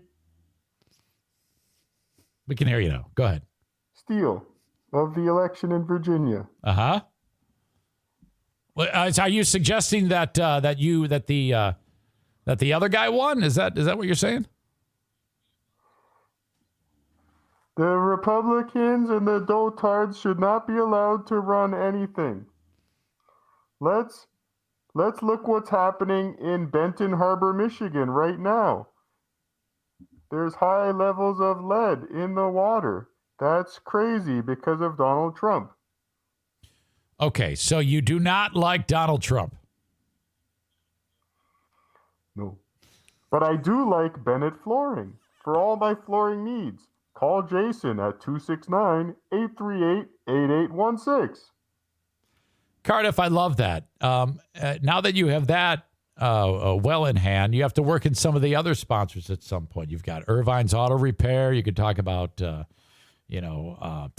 Paintball. I mean, the list is endless. Well, I'll be at TC Paintball for the big event, but recently I went to Irvine's Auto Repair to have my 1986 Honda Civic repaired. Oh, how did it go, Cardiff?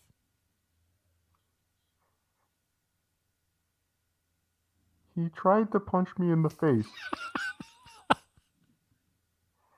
Cardiff, that is not nice. Well, what? I mean, were you looking like the way you are right now? Is that what you look like? So are you going on the record saying that Irvine's Auto Repair will judge a book by its cover? Well, I need more information. That's all I'll say. Okay. Okay, Cardiff. Well, the Atlanta Braves won the World Series this week. Yes, they did, Cardiff. Is that good or bad? How about those Tigers? They're not anything. They were horrible this year, Cardiff. Did you know that Michigan makes some of the worst cars in the world? Well, that's ridiculous. Now, you see, seriously, I mean, I do a good enough job pissing people off, Cardiff. Why would you say something like that? This is Michigan is the head in the whole world for manufacturing automobiles. As I said, I drive a 1986 Honda Civic. But what I don't drive is a limousine. So when I need to drive a limousine, I call Affordable Limousine. Yes, perfect. Well done. Now look, I need you to work one more sponsor in at some point, and then we're gonna have to call it a day, Cardiff. So anytime you want to work that in about anything you're talking about, please do. But if your plan doesn't work, change the plan, not the goal. And if your plan is to renovate your home, go to Baldwin Ace Hardware. Cardiff, last time we spoke, there was a moment when I was laughing and you were laughing underneath the mask. Is that true? Mr. Zane, I've never laughed at anything on your show. Cardiff, tell me what's coming up on the podcast this week. Tell me about the upcoming guests you have on the Cardiff Electric podcast. Well, coming up on the Cardiff Electric podcast, we're going to talk about profit, ROI, growth, and income. Oh, okay. And how to become more successful in your life. It's like a business podcast is what you're doing now then. I just want to make people more successful because there's a lot of losers out there. Just like the 53 people watching this show right now. 55 people. And the only ones that are losers are the ones that aren't vaccinated. Are you vaccinated, Cardiff? 4 times. You've been vaccinated 4 times. Wow, that's great.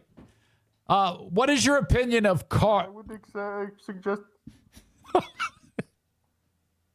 everyone should get vaccinated. Okay. 4 times. Cardiff, in closing, what is your opinion of Carl from Who Are These Podcasts? He no doubt is opposed to the vaccine mandates. How do you feel about the vaccine mandates? Well, there's only one good thing about Carl. And this is the only good thing about him. When he bought his home, he called Van Dyke Mortgage for his mortgage. Cardiff, you're a genius. That's got the best rate. Carla, and you're saying it wrong. It's Carla and Anthony Cuman. Remember, Erica, Carla, Anthony Cuman. I don't work for you. Cardiff, I would love to work with Jason Meese at AMSOIL. 616-747-0233. It's Jason Mays. No, it's not. Okay. Cardiff, I'm going to let you go. Thank you. Bye-bye. Oh, my God. That makes the day so much better. I'm so glad that I was able to do what you all wanted me to do, and that is reintroduce to you Cardiff for another edition of Thursdays with Cardiff right here on a Friday edition of the Eric Zane Show podcast. Okay. Back to this dude. I've completely digressed. The fact that this guy won this election in New Jersey and he didn't even spend any money, I'm curious as to how he pulled that off. Sweeney's defeat was unexpected and threw his party's legislative leadership contest into limbo. When he postponed a meeting set for Thursday, Sweeney had been expected to return as Senate president, but who will take over and what margin Democrats will have in the state legislature is unclear. So basically what this means is the new guy is not the Senate president. He just took the seat from the guy, which I just wish I could be a fly on the wall in Sweeney's chambers when he finds out that this guy, Edward Durr, spent less than $200 and won the election. Sweeney, it says here, has served since 2010 and was responsible for shepherding Governor Phil Murphy's progressive agenda through the legislature, including a phased-in $15 an hour minimum wage, paid sick leave, and recreational marijuana legalization. Durr said that gun rights motivated him to run more than anything else. So that gives you an idea of where their mind is in New Jersey. New Jersey people want guns. And so, at a day and an age when every time you turn around, people saying less guns, gun violence, we got to ban all guns, we got to do this. In the great state of New Jersey, they're saying, fuck no, we want the truck driver to make it so that we have more guns. New Jersey's gun laws are among the most restrictive in the nation. Quote, I guess what motivated me more than anything was I went for my concealed carry, Durr said, and I was told flat out by the local sheriff, don't even bother.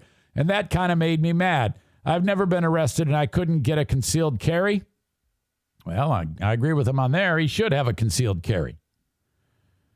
My God. $66.64 of the $153 that he spent went to Dunkin' Donuts, he says. The Sweeney campaign raised over $2.7 million. Wow, this is incredible. This guy wins. It makes me like, Jesus. Who knows? I mean, he's a truck driver. How much acumen on social media can he possibly have? What did he use to get the word out there? That is absolutely phenomenal. I'm telling you, that gives hope to people like Boring Dean's sister. Well, it also gives hope to the stupid shit in Allendale who stormed the Capitol. He's probably going to win. In Michigan, all you got to say is, if I win, I'm going to kill Eric Zane and anyone else who wants a vaccine. And he's going to win. Because here in Michigan, I am surrounded by idiots. Okay? Everywhere I turn, it is all stupid fucks. My brilliance is in the minority here. Okay? One day, one of these stupid shits is going to take me out. They're going to open the door behind me and shoot me right in the back of the head like fucking Joe Pesci in Goodfellas. And you're going to see it just like how the NFK snuck up on me because I keep proclaiming how stupid all you dumbasses are. Holy shit. Cole in Colorado Springs says, more guns, ban murder. Good point. Sam I Am a Goon writes, it's almost like people are starting to feel like they might have to use the Second Amendment right for its intended purpose. Uh-oh. Whew. I say you can carry a gun if you're vaccinated. That's what I would do.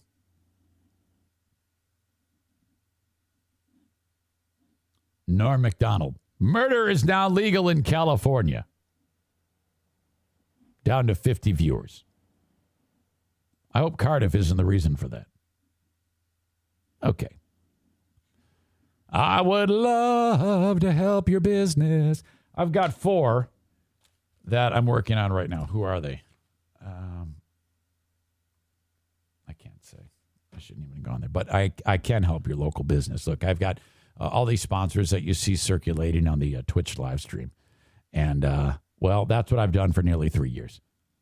Put local sponsors in front of people. It doesn't even have to be a local sponsor. Some of my clients, like Van Dyke Mortgage, Carla, and Anthony Cuman can get a mortgage from the Mario Flores Lakeshore team of Van Dyke Mortgage. For the rest, I do locally. Why not? It doesn't matter. If you live out of town and you can't support a local sponsor, that's fine. You're still going to hear about it on the free podcast. That's what I do. Just like, as Cardiff indicated, my friends at Bennett Flooring. Now, before I get to them, if you have a local business, just reach out to me. Send me an email, eric@ericzaneshow.com, and we'll sit down, have a meeting. I'll tell you how it works, and maybe it's for you. If not, no big deal. Maybe down the road, maybe sometime later. No pressure. Everything's a handshake deal. Nobody pays too much. I can get you into whether on the show whether your budget is extremely tight, or if you're like, hey, I got some extra cash. I wanna get after this. I take them all. I've never turned even a one down. Don't be shy. Reach out to me, eric@ericzaneshow.com. Bennett Flooring Installation, 616-318-0167. This business is a West Michigan-based business. They will travel to where you are in West Michigan. They won't travel that far, but they will travel far enough in the area. Call or text to see if they will. They will measure the room. Okay, what do you want to put down? I don't know. What do you think? Vinyl plank would look great here. All right, maybe I'll do that. You decide on what you want put down. They put it down for you. They'll save you a ton of money, okay, because all they're worrying about is putting the flooring down. So that's all that you're paying for, their time and labor to put it in, and they're going to put it in professionally. If you do it, you're going to look like a dick. 616-318-0167 for Bennett Flooring Installation. Rate of return, growth, return on investment. 616-318-0167. If you're looking for a job, buscareers.com. Affordable limousine and party bus. I drive for them. It's one of the best things you can do, whether you want to work just a few hours a week or a bunch of hours a week. If you're driving 6 days a week, you are making some serious cash. Because you're going to make a great hourly rate, $18 an hour, if you have a CDLB with passenger endorsement. And then on top of that, tips. So you get done with the trip to the Lions game. You're going to pick up a bunch of people. They're going to drive to the game. They're going to get hammered. They're going to get hammered at the game. They're going to get back into your party bus. You're going to drive them home. They're going to sleep. They're going to wake up and throw piles of cash at you. That is going to take your $18 an hour and put it in the neighborhood of $40 an hour. Holy shit. And while the game was going on, they either had an extra ticket for you to watch it with them, which does happen, or you sat in there and watched Netflix, sleep, sitting with the with the shuttle or the charter bus or the trolley or the limousine, whatever. It's a great job. You can do that 6 days a week and make some serious coin. If you drive for 4 hours a day, you're going to make more than you would have made if you were driving for 12 hours a day. So you're working smarter, not harder. That's my friends at Affordable Limousine. Buscareers.com. If you have a CDLB with passenger endorsement, fill out the form. Could be you driving for Affordable. Last but not least, TC Paintball. Rick from TC Paintball. Rick from TC Paintball. I saw him. He was in the chat here. And Cardiff said he's going to paintball. And Rick said, oh, man, no. Come on. What is wrong with you? November 21 for the Slaughter the Pilgrims Paintball War number 16. I want that house packed. I've got Tyler confirmed, Kevin Kuiper confirmed, the Schaefers, that's 4, plus 2 is 6. I've got Gabe the Honduran and his band of Mexicans. I'm counting 14 for that. So that puts us at 20. Okay? The tarantula farmer will be in Arizona. That sucks. So we got to fill in that void. I need more of you. Looks like all of you are taking trips. Adam's going to Mississippi. I want you to be at Paintball War number 16, the Pilgrim Slaughter. All right? We're going to dress up Gabe the Honduran and all the Mexicans. We're going to dress them up as the Pilgrims. And all the white people are going to be, wait a minute. Yeah, and all the white people are going to dress up like in full Indian dress. Okay? Completely non-PC. We're going to get canceled. And then the Mexicans and the Honduran, dressed as the Pilgrims, this is reverse cancel culture, are going to shoot us dressed up as Native Americans. We're going to have full video on Twitch of this. It's going to be it's the last show I'm ever going to do. It's going to be a complete cancellation nightmare pizza wormhole. The Honduran and the Mexicans are going to get canceled as white people for cultural misappropriation. Terry says he's bringing the whole family. Well, thank God. Someone says they're not Mexicans, they're Hondurans. Well, that's not what Gabe the Honduran told me. Who is Turn Tum 7123? Are you one of the crew? Now I'm confused. I was told it was Gabe the Honduran leading a band of Mexicans into the facility to dress up as pilgrims. You're going to love this. Oh, my God. Anyway, if you're coming, Terry, if you're for sure coming, reach out to me, Eric at ericzaneshow.com. I need to know a number and how many are playing, Terry. Okay? So put the cigarette out and send me a fucking email. Or just tell me right now I'm talking to you. I'll give you this one exception. You can tell me right now. You dumbass. Can we rename this event the Cancellation Extravaganza?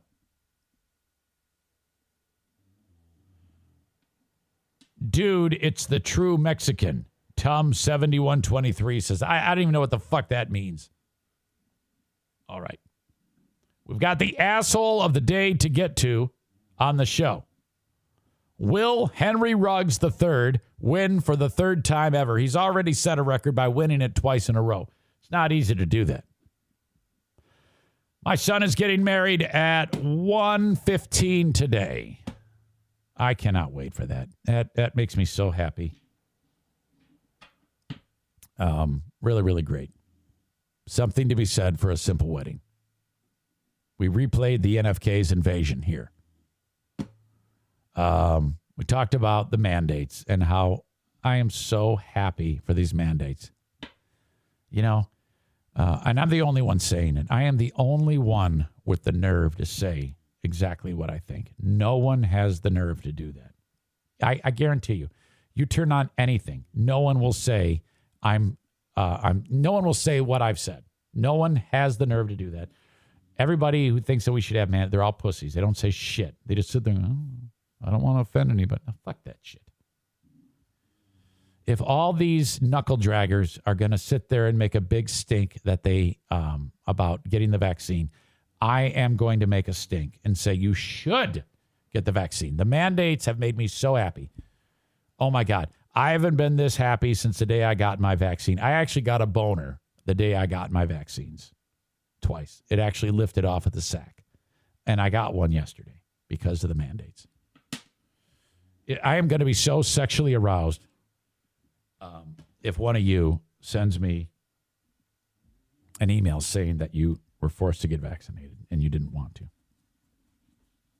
It's going to make me so amorous. It just got weird, didn't it? Henry Ruggs III, Kadarius, what's his face? He's an asshole. We had Cardiff on. It was nice. It was nice seeing Cardiff. That the tech issue was really weird. I don't know what's going on with that. It still was weird. It was a delay. QAnon. Oh my God. Seriously, what the fuck? The trucker wins. I threw my verbal vote commitment to the almighty Gretchen Whitmer. Great, great lady. She really needs to up her game, though, on enforcing these mandates, though. Seriously, she got to do something. Well, just a lot in between. Who is it going to be? Who is your selection for the asshole of the day? Let's see. We have a first-time chat. Some person named Parker. Welcome, Parker. Glad you're here.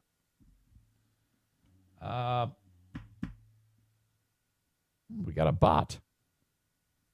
Me for asshole of the day. Asshole of the day is the government for taking so long to come out with the mandate. You know what? No. The government is great. I would say that it took time to come up with a fair one, and this one is fair. In fact, I think the government should be the asshole of the day because it should be if you aren't vaccinated, you should just immediately be terminated. That's why they should be the asshole of the day.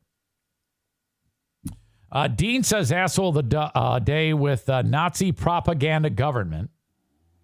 Sarah Rook-Ruck-Roosh, she's a dumbass. She says, I agree with Dean. Let's see. I don't think you're supposed to get those shots in your penis, Eric, says Terry. I didn't. It was the knowledge that I was getting the vaccine. It just made me aroused. Okay. And then me for the a-hole of the day. Asshole of the day. But I don't know. I mean, I can't say that I've been... How have I been asshole-ish, though? I don't understand what I could have done that would be asshole-ish. All I did was told you that there is a mandate and that it made me happy. That doesn't make me an asshole, does it? I mean, come on. I am going to go with the dude who is the football player for the New York Giants, who simply said that Henry Ruggs III, he made a mistake. That's not making a mistake. Kadarius Toney of the New York Giants. So that's like day 3 now, having something to do with this horrible story as the asshole of the day. Yeah, I'm not worse than Kadarius Toney.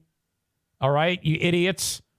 All I did was announce that there are mandates coming on January whatever, and you all got to follow those rules or else you're going to get your boss fined. I mean, you wouldn't want that. I mean, think about how you're going to affect the world when you get your boss fined. Dean writes, study history sheep. Look what the Nazis did. What is that called? Godwin's Law? Dean just did the Godwin's Law thing. And look in the mirror to what our government is doing. Dean is equating your vaccination to keep you alive with that of a group of people that were slaughtering innocent people. Dean is suggesting that the government is slaughtering people. Need I say more about the IQ of audience members of the Eric Zane Show podcast? Need I say more? Example 1A star asterisk sick fuck Dean.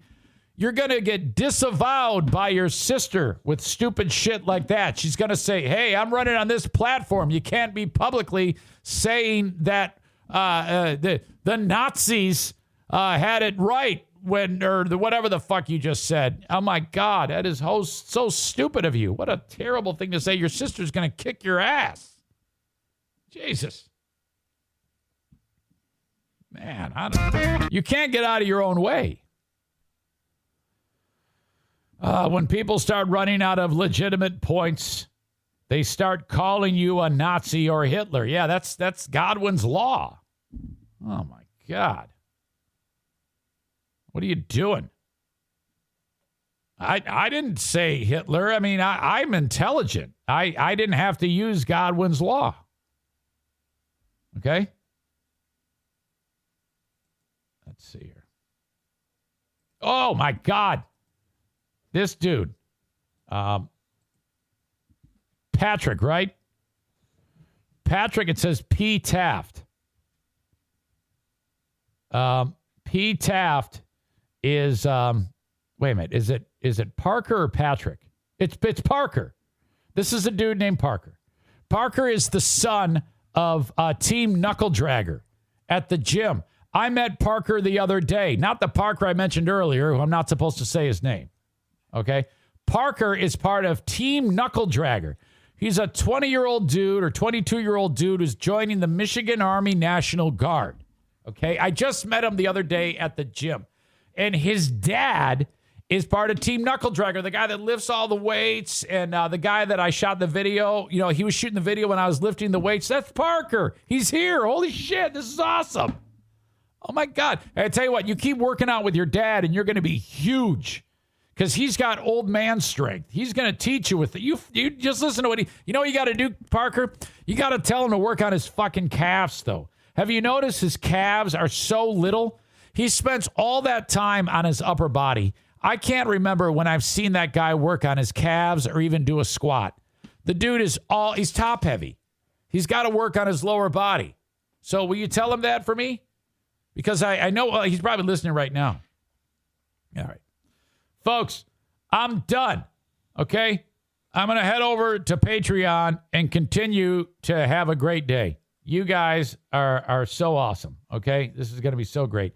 Let's see. One more comment. Let's see. Dean says, I wouldn't get vaccinated if I work in a company more than 100. Well, don't worry. No one's going to hire you, so that's not a problem. But eventually, we're going to sneak up to you in the middle of the night and let you have it. That's the next thing we're going to do. After we get out, we're going to pick up the breadcrumbs and let you have it. Don't worry. Okay, folks, thank you so much. Great day today. Mandate Day. I love it so much. Okay, thanks again, folks. Till next time. Bye-bye.